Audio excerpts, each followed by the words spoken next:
Now I'll show you how to edit the products in bulk. So it's similar way as we edited pages in bulk. However, we'll be able to edit more elements. So go to all products and select all.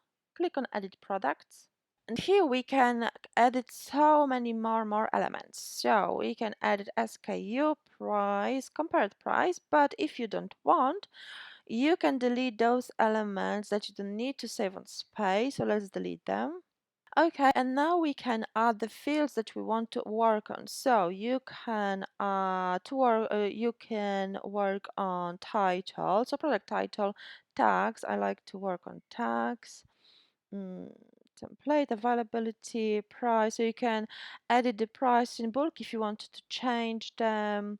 You can you can edit cost per item, you can edit inventory data, you can edit shipping data as well, and you can edit SEO. So meta title, meta description, and here you can see that these are all visible. You can, for example, minimize that if you want. You can minimize tags, page title, or maximize it later. And here how you can add tags. So click on a field,